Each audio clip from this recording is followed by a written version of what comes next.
এজন্য মা বাবার খেদমতের দরকার আছে না নাই? সৈয়দনা ইব্রাহিম ওনার ছেলেকে রেখে আসলেন মরুভূমিতে মক্কার জমিনে। তার বিবি হাজরা সহ হাজার মারা গেল। সৈয়দনা ইসমাইল বড় হলেন, তাগড়া যুবক।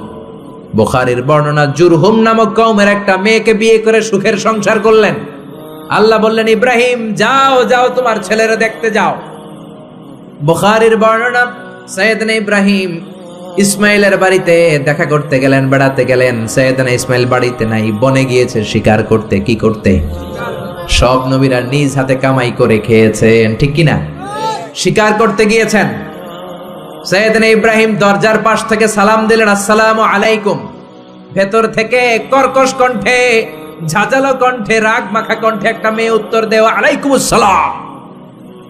সৈয়দনা ইব্রাহিম বললেন, কাইফা হালুকি ইয়া উম্মি, ও মা তুমি কেমন আছো? মেয়েটা ভিতর থেকে বলে, বেশি ভালো নাই। দিনকাল কেমন চলে? কয় সুবিধার না। খাওয়া দাওয়া হয়নি? কয় না, হয় না। আমনে কেডা? সৈয়দনা ইব্রাহিম বলে, আমারে চিনবা না? ইদা জাআ যাওজুকি মিনাল গাবা, তোমার স্বামী যখন বন থেকে ফিরবে, ফাকরাই আলাইহিস সালাম, তোমার স্বামীর একটা সালাম দিবা। ও মুরিহিয়া ইগাইরা আতাবাতা বাবিহি, আর বলবা ঘরের দরজার চৌকাঠ যেন পাল্টে ফেলে। চলে গেলেন। বিকেল বেলা সৈয়দনা ইসমাইল চলে আসলেন। আসার পরে বিবি বলে, একটা বুড়া আইছিল। বুড়া কে আইছিল? সৈয়দনা ইসমাইল বলে, বুড়া আসবে কোত্থেকে? কেন এসেছে? কি জন্য এসেছে? কি বলেছে?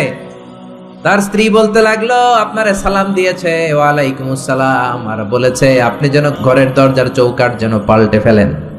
এই কথা বলার সাথে সাথে সৈয়দনা ইসমাইল ভয় পেয়ে গেলেন, লাফ দিয়ে উঠলেন। কি? ঘরের দরজার চৌকাঠ পাল্টে ফেলতে বলেছে ওই বয়স্ক লোক? ও মিয়া, চোর চিনে চোরের সিগন্যাল, পুলিশ চিনে পুলিশের সিগন্যাল, আর নবী চিনে নবীর। উনি নবী, বাবাও নবী। বাবা ইব্রাহিমের সিগন্যাল বুঝে ফেলেছে। চিৎকার দিয়ে বলে, ও কপাল পুল্লি, তুই কপাল পুল্লি, নিজের কপালে নিজে কুড়াল মারলি। যারে বুড়া বইলা গালি দিলি, বুড়া না, তোর শ্বশুর, আমার বাবা ইব্রাহিম খলিল। আমার বাবা যেই কথাটা বলে গিয়েছে, কথাটা তো সুবিধার না, এটার গ্রিন সিগন্যাল না, রেড সিগন্যাল। আমার বাবা বলেছে তোরে যেন আমি তালাক দেই, আমি যেন তোরে ডিভোর্স দেই। কেডাও, বের হয়ে যা। ডিভোর্স দিয়ে দিলাম। আপনার আব্বাও যদি রাগ করে রাখে, পোলা তোর বউরে ডিভোর্স দিয়ে দিবেন নাকি? আবার দিয়ে দিয়েন না। আপনার বাবাও বাবা, ইসমাইলের বাবা ইব্রাহিমও।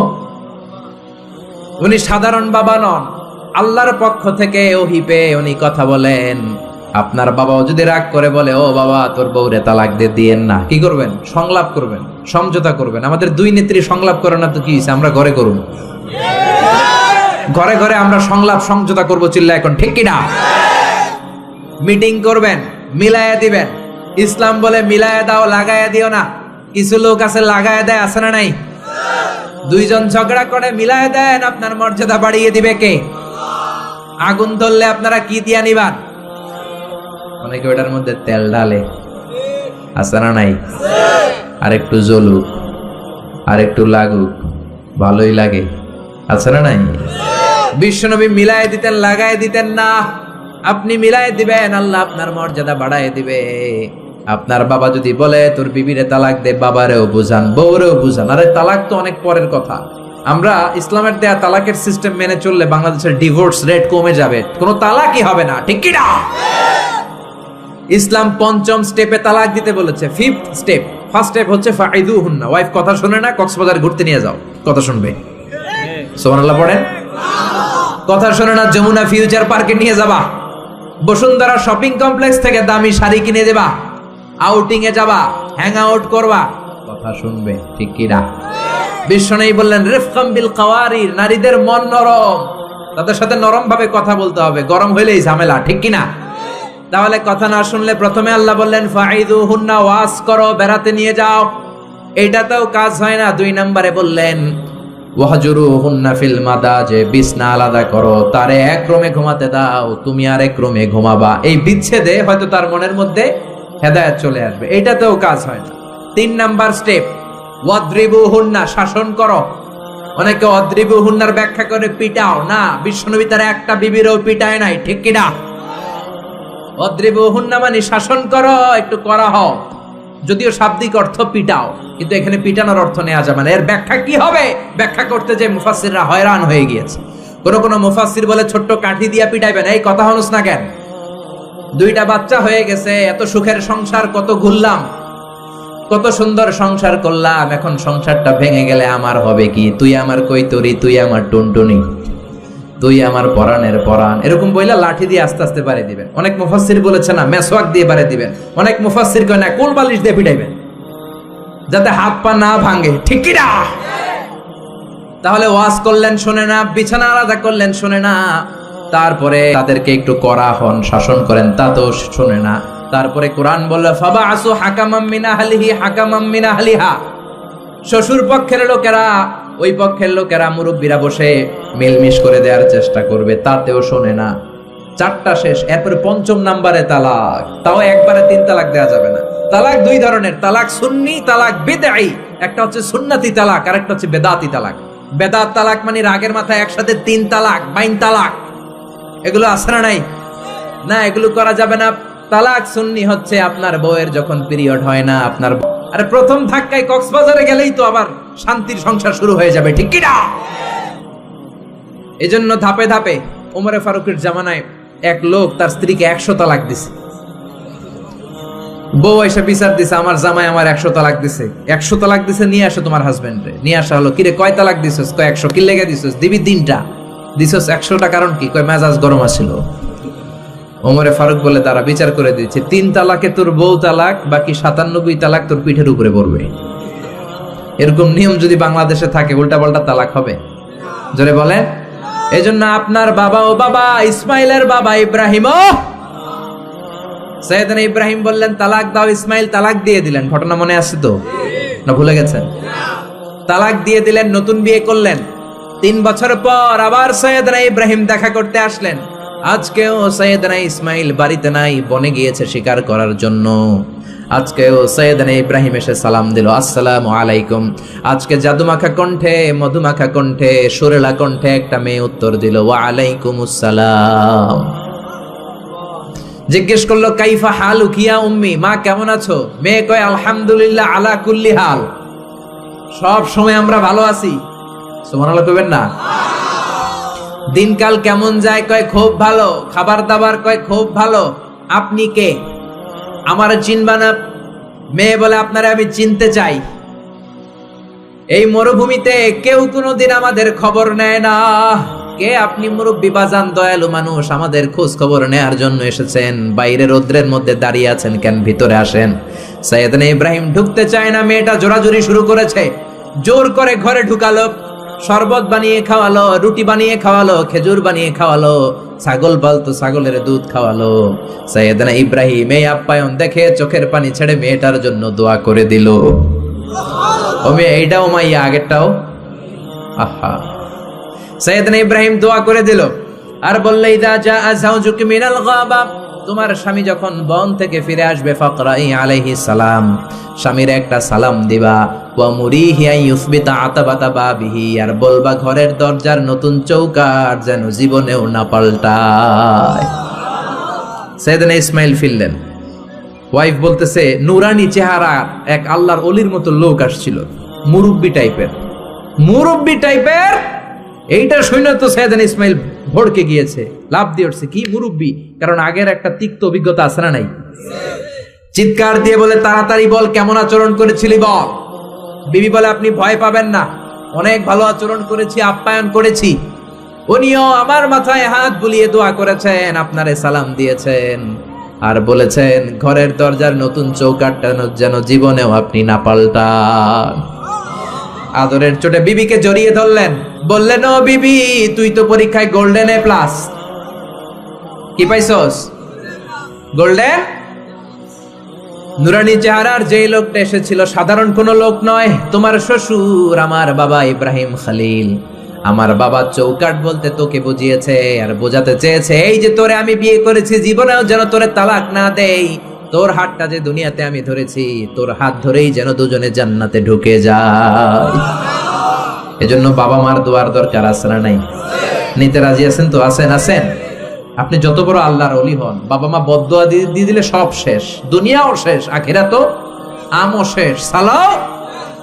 সাইয়েদনা মুসা আলাইহিস সালাম আল্লাহর ডেকে বললেন, আল্লাহ, ও আল্লাহ, জানতে চাই কিয়ামতে আমার সাথী হবে কে জান্নাতে?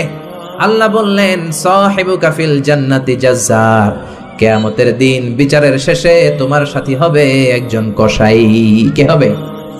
শুনে মুসা আলাইহিস সালাম খুব আপসেট। কিরে, আমি নবী মানুষ, পৃথিবীতে 5 জন নবী সেরা, এর মধ্যে আমি একজন। 4 জনের সেরা কিতাব দিছে, ওইটাও আমারে দিছে।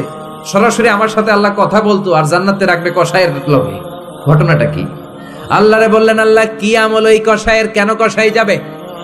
আল্লাহ বললেন, মুসা, যাও যাও, নিজের চোখে দেখে নাও কি আমল করেছে ওই কসাই। সাইয়েদনা মুসা কসাইয়ের দোকানে যেয়ে দেখলেন, না, স্পেশাল কোনো আমল নাই, খালি গোশত কোপায়। কি কোপায়? সারাদিন গোশত কোপানোর পর বিকেলবেলা সুন্দর একটা গোশতের টুকরা প্যাকিং করে বাড়ির দিকে রওনা। সাইয়েদনা মুসা আলাইহিস সালাম পিছনে পিছনে রওনা। বাড়িতে যাওয়ার পরে সাইয়েদনা মুসা আলাইহিস সালাম তার দরে নক করতে শুরু করলো দরজায়। দরজা খোলার পরে ছদ্মবেশে সাইয়েদনা মুসা বলে, আমি একজন মুসাফির, আজকে রাতটা যদি আপনি থাকতে দেন বড্ড ভালো হয়। কসাই বলে, আহলান সাহালান মারহাবান তৈয়বান, আসেন মিয়া, বসেন, এই ঘরে বসেন, পাশের ঘরে আমার একটু কাজ আছে। পাশের ঘরে কসাই ঢুকে মাচা থেকে একটা বৃদ্ধা মহিলাকে নামিয়ে নিজ হাতে গোসল করিয়ে টাওয়াল দিয়ে হাত পা মুছে দিয়ে নিজ হাতে গরুর গোশত রান্না করে নিজ হাতে রুটি বানিয়ে ওই মহিলার মুখের মধ্যে রুটি আর গোশত তুলে দিতে লাগলেন। বৃদ্ধা মহিলা রুটি খেতে খেতে চোখের পানি ছাড়ে আর মুচকি মুচকি হাসে। খাওয়ার পরে মহিলা 2 হাত তুলে আল্লাহর কাছে দোয়া করে। মহিলারে খাওয়ানোর পরে বাটির মধ্যে রুটি আর গোশত এনে কসাই বলে, ও ভাই মুসাফির, আপনার রাতের খাবার খান, রাতের খাবার খেয়ে আপনি ঘুমিয়ে যান, সকালে যাবেন আপনি আপনার পথে, আমি যাব আমার দোকানে। সাইয়েদনা মুসা বলেন, পরে খাবো, আগে বলো বৃদ্ধা মহিলাটাকে।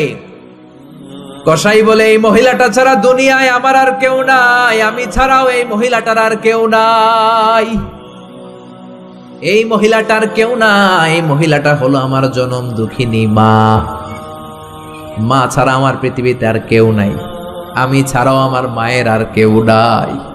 প্রতিদিন গোশত কেটে ভালো একটা গোশতের টুকরা এনে আমার মারে আমি খাওয়াই, নিজ হাতে গোসল করাই, মার গা টাওয়াল দিয়ে মুছে দেই, রুটি বানিয়ে গোশত রান্না করে মায়ের মুখে খাবার তুলে দেয়, আমার মা দোয়া করে। সাইয়েদনা মুসা বললেন, পাশের রুম থেকে তোমার মা কি দোয়া করেছে? বিড়বিড় বিড়বিড় করে একটা শব্দ কানে আসলো, অস্পষ্ট আওয়াজ। কি বলেছে আমি বুঝি নাই, কি দোয়া করেছে তোমার মা বলো। কসাই বলে, গত 20 বছর যাবত আমার মা একটা পাগলা দোয়া করে, আমি জানি কোনোদিন এই দোয়া কবুল হবে না। সাইয়েদনা মুসা বললেন, আরে ভাই বলোই না, কি দোয়া? কসাই বলে, আমার মা আমার উপর খুশি হয়ে প্রতিদিন খাওয়ার পরে হাত তুলে আঁচল পেতে আল্লাহর ডেকে বলে, আল্লাহ, আল্লাহুম্মা জাআল ইবনি জালিসা মুসা ইয়াউমাল কিয়ামা। ও আল্লাহ, শুনেছি এই জামানার বনি ইসরাইলের সবচেয়ে বড় পয়গম্বর মুসা কালিম, উনি নাকি সবচেয়ে বড় নবী। আমার ছেলের খেদমতে আমি এত খুশি, আমার ছেলের উপরে এত সন্তুষ্ট আমি আমার ছেলের জন্য দোয়া করলাম। এই জামানার বড় পয়গম্বর মুসা যখন কিয়ামতের দিন বিচার শেষে জান্নাতে যাবে, আমার কসাই ছেলেরে তুমি ওই নবী মুসার সাথে জান্নাতে ঢুকাইয়া দিবা। কবুল করে নিছে কে? আল্লাহ। মুসা আলাইহিস সালাম মনে মনে বললেন, আরে কানেকশন তো এই জায়গায়, কানেকশন তো আসল জায়গায়। এজন্য মায়ের দোয়া ছাড়া এই পৃথিবীতে কেউ বড় নেতা হতে পারে নাই, কেউ ব্যবসায়ী হতে পারে নাই, কেউ মুফাসসিরে কোরআন হতে পারে না, হাফেজ হতে পারে না, মাওলানা হতে পারে না, আল্লাহর ওলি হতে পারে না, তার জীবনে সফল হতে পারে না। চিল্লা এখন ঠিক কিনা? বিশ্বনবী মা বাবার আদর পায় নাই, জন্মের আগেই বিশ্বনবীর বাবা নাই, দাদার কাছে মানুষ, পরে চাচার কাছে মানুষ, মায়েরও বেশি দিন পায় নাই, পেয়েছে মাত্র 6 বছর। মাও দুনিয়া থেকে বিদায়, এতিম নবী একা একা বড় হলেন। হুদাইবিয়ার উমরা করতে যাবেন, 1400 সাহাবীকে নিয়ে বিশ্বনবী রওনা হলেন। সফরের মাঝখানে মায়ের কবর। বিশ্বনবী সাহাবীদেরকে বললেন, ও সাহাবারা, এই যে একটা কবর দেখা যায়, এটা আমার মায়ের কবর। বিশ্বনবীর মায়ের নাম কি? আরো জোরে বলেন। তোরা দেখে যা আমিনা মায়ের কোলে, মধু পূর্ণিমারি শেথা চাঁদ দোলে, যেন উষার কোলে রাঙা রবি দোলে, তোরা দেখে যা আমিনা মায়ের কোলে, কুল মখলুকে আজি ধ্বনি ওঠে কে এলোই, কালিমা শাহাদাতের বাণী ঠোঁটে কে এলোই, পড়ে দুরুদ ফেরেশতা বেহেশতের দুয়ার খোলে, তোরা দেখে যা আমিনা মায়ের কোলে। আল্লাহু আকবার। বিষ্ণুই বললেন, চিনো নাকি কবরটা কার? এটা আমার আম্মার কবর। আল্লাহর কাছে অনুমতি পেয়েছি মায়ের কবর জিয়ারত করার, কিন্তু খবরদার খবরদার, তোমরাও জিয়ারত করবা, কিন্তু চোখের পানি ছাড়তে পারবা না, কান্না করতে পারবা না। 1400 সাহাবীকে বিশ্বনবী কান্না করতে নিষেধ করে নিজে মায়ের কবরের সামনে দাঁড়িয়ে ছোট্ট বাচ্চার মতো হাউমাউ করে কান্না জুড়ে দিলে। সাহাবীরা বলে, এত কাঁদতে আমরা বিশ্বনবীর জীবনেও দেখি নাই। বিশ্বনবী নিজেকে সামলে রাখতে পারছেন না, ছোট বাচ্চার মতো হাউমাউ করে কাঁদে। বিশ্বনবীর চোখের পানি দেখে 1400 সাহাবাও কান্না জুড়ে দিল। বিশ্বনবী সাহাবীদের দিকে তাকিয়ে ধমক দিয়ে বলে, তোমরা কাঁদো কেন? আমি না বলেছি কাঁদবা না? সাহাবারা বলে, নবী গো, আপনারে আমরা আমাদের কলিজার চাইতেও বেশি ভালোবাসি। আপনার চোখ দিয়ে কোনো কারণে পানি নামতে দেখলে আমরা আমাদের দুটি চোখ শুকনা রাখতে পারি না, আমাদের চোখ দিয়েও পানি চলে আসে। বিশ্বনবী বললেন, আদ্রাকাতনি রাহমাতুহা ফাবাকাইতু। আমার মা যে আমারে ছোটবেলা আদর করেছে, ওই আদরের স্মৃতি আমার মনে পড়েছে। আমার মা আমেনা আমারে জাইতুনের তেল মালিশ করে দিত সারা গায়ে। আমার গায়ের এমন কোনো জায়গা নাই যেই জায়গায় আমার মা আমেনা তার দুইটা ঠোঁট দিয়া চুমা দেয় নাই। আমার মা আমারে জামা পরিয়ে দিত, কোলে তুলে আদর করত। ছোটবেলার সেই স্মৃতিগুলো মনে পড়েছে, তাই আমি কাঁদি। তোমরা কাঁদো কেন? সুবহানাল্লাহ কইবেন না? মায়ের আদর পায় নাই, কিন্তু কবরের সামনে দাঁড়িয়ে জারে জারে কেঁদেছেন বিশ্বনবী মুহাম্মদ সাল্লাল্লাহু কানা ইউকাসিমুল আহমান বিল জিআরানা। জিআরান নামক জায়গায় বিশ্বনবী কুরবানির গোশত বিতরণ করছেন। হাজার হাজার মানুষের লাইন। বাংলাদেশে এরকম হয় না? কুরবানির গোশত বিতরণ হয় না? লাইনে দাঁড়ায় অনেকে। হাজার মানুষের মধ্য থেকে একজন বৃদ্ধা নারীকে বিশ্বনবী লাইন থেকে আলাদা করলেন, নিজের গায়ের চাদর বিছিয়ে বৃদ্ধা নারীটারে বসতে দিলেন। বৃদ্ধা নারীও বিশ্বনবীর সাথে লম্বা আলোচনা করলেন, মাথায় হাত বুলিয়ে দিলেন। বিশ্বনবী দোয়া নিয়ে বৃদ্ধা মহিলারে বড় একটা গোশতের টুকরা দিলেন। সাহাবারা বললেন, ও নবী, জীবনে কোনোদিন নিজের গায়ের চাদর বিছিয়ে দিতে দেখি নাই, কে এই মহিলা আপনার মাথায় হাত বুলিয়ে দেয়? বিশ্বনবী বললেন, বাবা ছাড়া দুনিয়াতে আসলাম, 6 বছর বয়সে মারে হারালাম, মায়ের বুকের দুধ আমার কপালে জোটে নাই। আজকে আমার চাদরের উপরে যেই মহিলাটারে বসালাম, এই মহিলাটা আমার দুধ মা হালিমা। এই মহিলার দুধ খেয়ে আজকে আমি তরতাজা নবী মুহাম্মদ সাল্লাল্লাহু। এজন্য মা বাবার খেদমতের দরকার আছে না নাই? আল্লাহর ফয়সালা কয়টা? জোরে বলেন। 1 নম্বরে ইবাদত হবে একজনের, তিনি কে? 2 নম্বরে খেদমত হবে কার? দোয়া নিবেন কার কাছ থেকে? জোরে বলেন, কার থেকে? এজন্য বাবা মার খেদমত করবেন, বাবা মার কাছ থেকে দোয়া নিবেন। জীবনটারে উজালা করে দিবে কে? ইসলাম কখনো একপাক্ষিক কথা বলে না। মনোযোগ দিয়ে শোনার চেষ্টা করেন। ইসলামের কথা দ্বিপাক্ষিক, দুই পক্ষরেই ইসলাম কথা বলে। ছেলেদেরকে বললো ওয়াবিল ওয়ালিদাইনি ইহসানা, মাতা পিতার প্রতি ইহসান করবা, কিন্তু বাবা মারেও বলে দিল তোমাদের জন্য কিছু কাজ আছে না নাই? ছেলের বাবা কিংবা মেয়ের বাবা হয়েছেন এখানে কে কে? হাত তুলে দেখান তো দেখি দেখি। ছেলের বাবা মেয়ের বাবা, মাশাআল্লাহ, কম না তো? আমিও আছি আপনাদের, তাহলে হাত নামান। ছেলের বাবা মেয়ের বাবা। ইসলাম হচ্ছে ইটস এ ব্যালেন্সড রিলিজিয়ন, ভারসাম্যপূর্ণ জীবন ব্যবস্থা। বাবা মাকেও ইসলাম কিছু গাইডলাইন দিয়েছে, ওগুলো মানার দরকার আছে না নাই? বাবা মার জন্য প্রথম গাইডলাইন, ছেলে হোক মেয়ে হোক, শুকরিয়া হবে কার? কিছু লোক আছে ছেলে হলে এলাকার সবাইরে মিষ্টি খাওয়ায়, মেয়ে হইলে কাউরে শোনায় না। আছে না নাই? না নাই, এদিকেও আছে। আল্লাহ বলেন, ইয়াহাবু লিমান ইয়াশাউ ইনাসান ওয়া ইয়াহাবু লিমান ইয়াশাউ যুকুর আও ইউযাওয়িজুহুম যুকরানা ওয়া ইনাসা ওয়া ইয়াজআলু মান ইয়াশাউ আকীমা ইন্নাহু আলীমুন কাদির। তিনি যাকে চান তাকে দেন ছেলে, আবার যাকে চান তাকে মেয়ে দেন, আবার যাকে চান ছেলেও দেন মেয়েও দেন। তিনি কে? আল্লাহ। আবার যাকে চান ছেলেও দেন না মেয়েও দেন না, তিনি কে? অনেক নিঃসন্তান লোক এই দেশে আছে না নাই? এজন্য বাবা মা যারা আছেন মনোযোগ দিয়ে শুনেন, খরগোশের মতো কানটা খাড়া করেন। আপনাদের কি দায়িত্ব? 1 নাম্বার দায়িত্ব, আল্লাহ ছেলে দেখ মেয়ে দেখ, শুকরিয়া হবে কার? অনেকে মেয়ে হলে না খুশ হয়। বিশ্বনবী বললেন, খায়রুকুম মান বুক্কিরা বিল উনসা, যেই ঘরের প্রথম সন্তান কন্যা হয় ওই ঘরে বরকত নাজিল করে কে? আল্লাহ। যাদের ঘরে কন্যা বেশি তাদের ঘরে বরকত বেশি, কোন সুবহানাল্লাহ। তাইলে বাবা যারা হইছেন, আপনাদের প্রথম দায়িত্ব আল্লাহ আপনারা ছেলে দেখ মেয়ে দেখ, আর রেদা বিল কাদা, আল্লাহর এই কাদাতে আমাদের সন্তুষ্ট থাকতে হবে। চিল্লাই কোন ঠিক কিনা? 2 নাম্বার দায়িত্ব, ছেলে হোক মেয়ে হোক, হওয়ার সাথে সাথে কানের সামনে যে আজান দেওয়ার দরকার আছে না নাই? অনেকে আছে ছেলে হওয়ার পরে মেয়ে হওয়ার পরে মুয়াজ্জিন সাহেব খোঁজে, ইমাম সাহেব খোঁজে, আছে না নাই? ইমাম সাহেব রে খোঁজেন কেন? মুয়াজ্জিন সাহেব রে খোঁজেন কেন? আপনি নিজেই আজান দিবেন, নিজের ছেলের আজান নিজেই দিবেন। খেয়াল করে শোনেন, বিশ্বনবীর বড় নাতির নাম হাসান, ছোট নাতির নাম হোসাইন। হাসান হওয়ার পরে বিশ্বনবী এত খুশি হয়েছে, বিশ্বনবীকে বলা হলো, ইয়া রাসূলুল্লাহ আপনার নাতি হয়েছে। বিশ্বনবী তাড়াতাড়ি ঘরে চলে গেলেন, নাতিকে কোলে নিয়ে হাসানের কানের সামনে বিশ্বনবী আজান দিলেন। নিজের ছেলের কানের সামনে নিজেই আজান দেওয়ার দরকার আছে না নাই? প্রত্যেক মুসলমানের আজান কিভাবে দিতে হয়, একামত কেমন করে দিতে হয় জানার দরকার আছে না নাই? আল্লাহু আকবার, আল্লাহু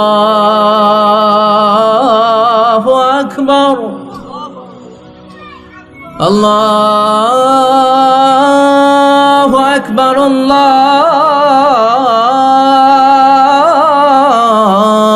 আকবার। বাবা হইছেন নিজে আজান দিবেন, দাদা হইছেন নাতির কাছে যে নিজে আজান দিবেন, চাচা হইছেন নিজে দিবেন, ইমাম সাহেবের তো আনার দরকার নাই। বিশ্বনবী নিজের নাতি হাসানের কানের সামনে যে নিজে আজান দিয়েছেন, সুবহানাল্লাহ পড়েন। তার মানে বাবা মার 1 নাম্বার দায়িত্ব, ছেলে হোক মেয়ে হোক শুকরিয়া করবেন কার? 2 নাম্বার দায়িত্ব, ছেলে হোক মেয়ে হোক কানের সামনে আজান দিবেন। 3 নাম্বার দায়িত্ব, সপ্তম দিনে আকিকা দিবেন। কি দিবেন? কথা বলেন। ছেলে হলে 2টা খাসি, মেয়ে হলে 1টা খাসি, সপ্তম দিনেই দিবেন। অনেকে কুরবানির সাথে মিলায় দেয়, না এটা সুন্নাত না। সুন্নাত হচ্ছে সপ্তম দিনে। কোনো কারণে সপ্তম দিনে দিতে পারেন নাই তো আর কি করবেন? পরে যে সময় পান দিবেন। কুরবানির সময় দেন, আগে দেন, পরে দেন, সমস্যা নেই। কিন্তু সুন্নাহর উপর যদি আমল করতে চান তাহলে সপ্তম দিনে দিতে হবে। চিল্লায় কোন ঠিক কিনা? বিশ্বনবী ফরমান, কুল্লু গুলামিন রাহিনাতুন বিআকিকা তুযবাহু আনহু ইয়াউমা সাবিহি, প্রত্যেক বাচ্চার আকিকা দিতে হয় সপ্তম দিনে। তারপরে ইউসাম্মা ফিহি, ওই দিনে নাম রাখতে হয়। সপ্তম দিনে সুন্দর একটা নাম রাখার দরকার আছে রাডাই। কি নাম রাখবেন? আব্দুল্লাহ, আব্দুর রহমান, মারিয়াম, সুমাইয়া, এগুলো রাখবেন নাকি ব্রাশ ফায়ার রাখবেন? রাখবেন। এক লোক নাকি তার ছেলে মেয়ের নাম রাখছে ব্রাশ ফায়ার। তো তার চাচা আসছে বেড়াতে ভাতিজার বাড়ি, ভাতিজা আপ্যায়ন করাচ্ছে। তা আপ্যায়ন শেষে চাচা বলে, ভাতিজা শুনছি তোমার নাকি 1 ছেলে 1 মেয়ে, আমি তো কোনোদিন দেখি নাই, ডাক দাও না। ডাক দিছে ভাতিজা ব্রাশ ফায়ার। ব্রাশ ফায়ার, ভয়ঙ্কর না শব্দটা? শুনলেই পিলে চমকে ওঠে, ঠিক কিনা? তো চাচাও বুড়া মানুষ, ব্রাশ ফায়ার শুননা দিছে দৌড়। চাচারে ধরার জন্য ভাতিজাও দৌড়, চাচাও দৌড়ায়, ভাতিজাও দৌড়ায়। পেছন থেকে ভাতিজা বলে, চাচা দৌড়াবেন না। চাচা কয়, বয়স আমার 80 হয়েছে, তুই আমারে ব্রাশ ফায়ার করিস না। ভাতিজা কয়, চাচা এটা তো ওই ব্রাশ ফায়ার না, আপনি না কইছেন আমার ছেলে মেয়েরা ডাক দিতে, তো আমার ছেলের নাম ব্রাশ রাখছি আর মেয়ের নাম ফায়ার। আমি আমার ছেলে মেয়েদেরকে ডাক দিছি, এরকম নাম রাখা যাবে? তার মানে সপ্তম দিনে আকিকা দিবেন। ইউসাম্মা ফিহি, সপ্তম দিনে নাম। ওয়া ইউহলাকু রাসুহু, মাথা হলক করবেন। ছোট্ট বাচ্চা 7 দিনে দেখবেন মাথার মধ্যে ছোট্ট ছোট্ট কিছু পশম আর চুল আছে না নাই? এগুলো ফেলে দিবেন, সুন্দর একটা নাম রাখবেন, ওই দিনে আকিকা দিবেন। ছেলের জীবনে বরকত ঢুকাইয়া দিবে কে? আল্লাহ।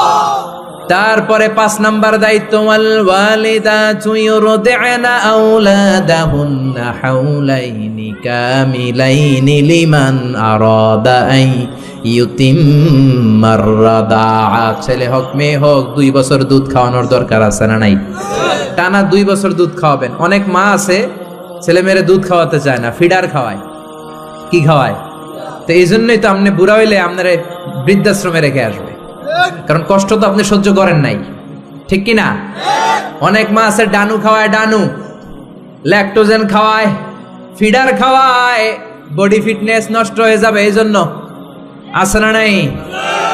আপনার জন্য বৃদ্ধাশ্রম ওয়েট করছে, old home is waiting for you. অপেক্ষা করেন, বয়স যখন 60-এর কোঠায় পৌঁছে যাবে আপনার আবাসস্থল হয়ে যাবে বৃদ্ধাশ্রম, ঠিক কিনা?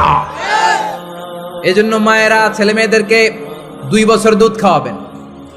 জন্মের পরেই মায়ের বুকে আল্লাহ এমন একটা দুধ দেয়, শাল দুধ বলে এটার মধ্যে এত nutrition, full of nutrition, rich nutrition দিয়ে আল্লাহ এটাকে তৈরি করে। সব ধরনের রোগের প্রতিষেধক আল্লাহ এটাকে দেয় এই ছেলের মেরিট বিকাশ হওয়ার জন্য, এটার মস্তিষ্কের বিকাশ হওয়ার জন্য, তার হাড্ডিগুলো শক্ত হওয়ার জন্য। রব্বুল আলামিন এই দুধের মধ্যে এমন কিছু নিউট্রিশন, পুষ্টিগুণ দিয়ে দিয়েছে, গোটা বিশ্বের সব ডানু খাওয়াইলেও এটা পাওয়া যায় না, ঠিক কিনা? এজন্য 2 বছর দুধ খাওয়ান।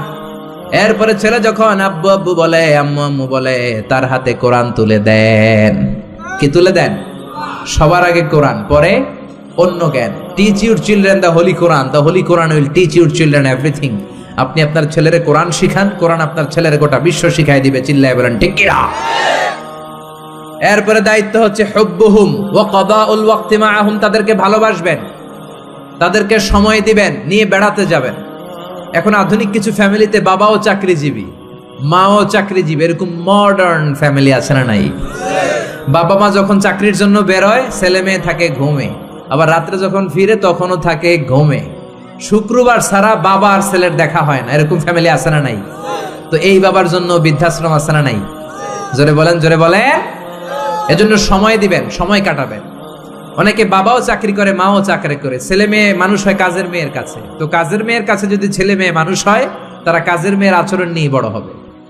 আপনার মেধা, বুদ্ধি, মনন, আপনার আচরণ তো তারা পাবে না, তারা পাবে কাজের মেয়ের আচরণ, ঠিক কি না?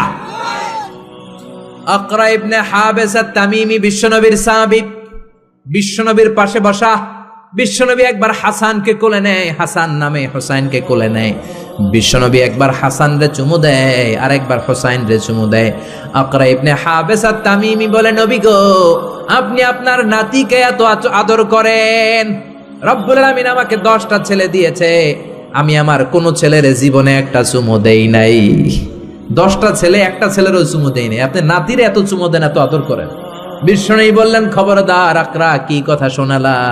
মান লা ইয়ারহাম লা ইউরহাম, যে ছোট বাচ্চারে আদর করে না, আল্লাহ তার উপর দয়া করে না, ঠিক কি না? এজন্য বাচ্চাদেরকে আদর করার দরকার আছে না নাই? এরপরে বিশ্বনবী বললেন, মুরু সিবিয়ানাকুম বিসসালাহ ওয়া হুম 7 সিনিন, 7 বছর হলে ছেলে মেয়েদেরকে নামাজের আদেশ দাও। রাজি আছেন? বাবারা মনে থাকবে, বাবা হইছেন যারা, খালি আব্বু আব্বু ডাক শুনতে খুব ভালো লাগে, নিজের দায়িত্বগুলো পালন করতে ভালো লাগে না, এরকম আছে না নাই? 7 বছর হলে ছেলেরা নামাজের আদেশ দিবেন, 10 বছর হলে শাসন করে হলেও নামাজে নিবেন, মসজিদে নিবেন, ঠিক কিনা? আপনি 7 বছর থেকে যদি নামাজের অর্ডার করেন, 8, 9, 10 হওয়ার আগেই ছেলে পাক্কা নামাজি, ঠিক কিনা? অনেক লোক বলে, হুজুর আমার আদরের ছেলে ফজরের সময় উঠতে পারে না, 9টায় ওঠে, 10টায় ওঠে, ছুটির দিনে হুজুর সকাল 12টায় ওঠে, আসে না নাই? আদরের ছেলে ঘুমায়, এজন্য ডাকি না। সকালবেলা যদি ঘরের মধ্যে আগুন লাগে তখন কি করবেন? আদরের ছেলে আরেকটু ঘুমাক, এরকম করবেন? সকালে যদি ভূমিকম্প হয় বলবেন নাকি আরেকটু ঘুমাক? তো দুনিয়ার আগুন থেকে বাঁচানোর জন্য যদি ছেলেরা ডেকে উঠান, জাহান্নামের আগুন থেকে বাঁচানোর জন্য নামাজের জন্য উঠানোর দরকার আছে না নাই? এরপরে জরুরি একটা মাসালা, মনোযোগ দিয়ে শোনেন। বিশ্বনবী বললেন, ইদা বালাগাল আওলাদু 10 সিনিন ফাররিকু বাইনাহুম ফিল মাদাজে, ছেলে মেয়ের বয়স যখন 10 হয়ে যায় তাদের বিছানা আলাদা করে দাও। ছেলে কিংবা মেয়ে বয়স যখন 10 বছর হয়ে গেলে মেয়ে আর বাবার সাথে এক বিছানায় ঘুমাবে না, ছেলে আর মায়ের সাথে এক বিছানায় ঘুমাবে না, ভাই আর বোন এক বিছানায় ঘুমাবে না। অনেক ফ্যামিলিতে এগুলো মানে না, আসরা নাই? বিশ্বনবী বললেন, খবরদার 10 বছর হলে বিছানা আলাদা করে দাও। এরপরে বিশ্বনবী শিখালেন, আল্লিমু আওলাদাকুমাস সিবাহা ওয়ার রিমায়া ওয়া রুকুবাল খাইল, ছেলে মেয়েদেরকে সাঁতার শিখাও, তীর মারা শিখাও, ছেলে মেয়েদেরকে ঘোড়ায় চড়া শিখাও। সাঁতার শিখানোর দরকার আছে না নাই? দেখবেন বাবা খুব আদর করে ছেলেরা হাঁটা শিখায়, আব্বু হাঁটো হাঁটো হাঁটো, আব্বু আমারে ধরো, হাঁটো হাঁটো। তো জমিনে ছেলে রাস্তায় কেমনে হাঁটবে ওটা শিখাইলেন। পোলা যদি পানিতে পড়ে তখন হাঁটবে নাকি? তখন কি করতে হবে? সাঁতার। এজন্য বিশ্বনবী বললেন, আল্লিমু আওলাদাকুমাস সিবাহা, ছেলে মেয়েদেরকে সাঁতার শিখাও। সুবহানাল্লাহ পড়েন। কি কম্প্রিহেন্সিভ গাইডলাইন। এরপরে বিশ্বনবী বললেন, আর রিমায়া মানে তীর মারা শিখাও। এখন তো তীর মারামারি নাই, এখন আত্মরক্ষার কৌশল শিখাবেন। কেমন করে প্রতিকূল পরিবেশে বেঁচে থাকতে হয় শিখাবেন। পৃথিবীর এই সংগ্রামে কেমন করে টিকে থাকতে হয় শিখাবেন। সন্তানকে কখনো ননির পুতুল করে গড়ে তুলবেন না, কষ্ট সহিষ্ণু করে গড়ে তুলবেন। আপনি বেঁচে থাকতে একটু কষ্ট করাতে করাতে করাতে করে অভ্যস্ত করবেন, তাহলে তার জীবনটা চমৎকার কাটবে। চিল্লা এখন ঠিক কিনা? এরপরে বিশ্বনবী বললেন রুকুবাল খাইল, কেমন করে ঘোড়ায় চড়তে হয় শিখাও। এখন ঘোড়া নাই, তাহলে গাড়িতে কেমনে চড়তে হয় শিখাবেন, ঠিক কিনা? কেমন করে সাইকেল চালাতে হয় শিখাবেন। 9 নম্বরে বিশ্বনবী বললেন আর নিকাহ, সময় মতো ছেলে মেয়েদের বিয়ে দিয়ে দিবা। মেয়ের বয়স 25, ছেলের বয়স 30, এখনো বিয়ে হয় না, এরকম আছে না নাই? ওই বাপ মা গুলারে কিয়ামতের দিন কাঠগড়ায় আসামি করবে কে? এই বিয়ে না করানোর কারণে তাদের চরিত্র যতটুকু নষ্ট হয়েছে, যে অন্যায়গুলো তারা করেছে, তার পার্সেন্টেজ গুনাহ বাবা মার কাঁধে আছে না নাই? এখন দেরি করে বিয়ে হয়, ছেলে কয় হুজুর দোয়া করবেন, আগে নিজের পায়ে দাঁড়াই। তো এতদিন কার পায়ে দাঁড়াইছো বাবা? আগে আগে বিয়ে করাই দিবেন। তাহলে এই পর্নোগ্রাফির সমাজে যে একটা ভয়ঙ্কর সময় আমরা কাটাচ্ছি, ইউটিউবে একটা শব্দ লিখে সার্চ দিলেই নেকেড ফিল্মগুলো চলে আসে, ঠিক কিনা? চাইলেও ইমান বাঁচানো যায় না, চাইলেও চোখের হেফাজত করা যায় না। এই ভয়ঙ্কর সমাজে ছেলে মেয়েদেরকে আগে আগে বিয়ে দিবেন। রাজি আছেন তো? সবাই রাজি? সব শেষে বিশ্বনবী বললেন, ও দুনিয়ার বাবারা, তোমাদের জন্য আল্লাহর শেষ আইন, ইউসিকুমুল্লাহু ফি আওলাদিকুম লিযযাকারি মিসলু হাযযিল উনসায়াইন। দুনিয়াতে বাবা যারা হয়েছো, মরার আগে উত্তরাধিকার সম্পদ বন্টনের সময় ছেলেরে যতটুকু দিবা, মেয়েরে দিবা অর্ধেক। কার আইন? জোরে বলেন, কার আইন? ছেলেরে যতটুকু দিবেন, মেয়েরে দিবেন অর্ধেক। ছেলেরে 10 লাখ দিলে মেয়েরে, নাকি মেয়ের লেগে দোয়া করে দিবেন? অনেকে কয় মা তোর লেগে দোয়া করে দিলাম, তোর বাইরে সব দিয়ে দিলাম। তো দোয়া তো আপনি করবেনই, দোয়া ছেলের জন্যও করবেন, মেয়ের জন্যও করবেন, কিন্তু যে যেটার প্রাপ্য তাকে ওইটা দিবেন। রাজি আছেন তো? তাহলে আমরা বাবা মার কাছে দোয়া চাইবো, তাদের খেদমত করবো। আমাদের জীবনকে উজালা করে দিবে কে?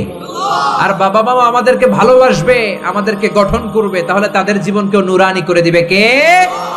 আল্লাহ আমাদের সবাইকে কথাগুলো বোঝার ও আমল করার তৌফিক দান করুক। আমরা পড়ি আমিন।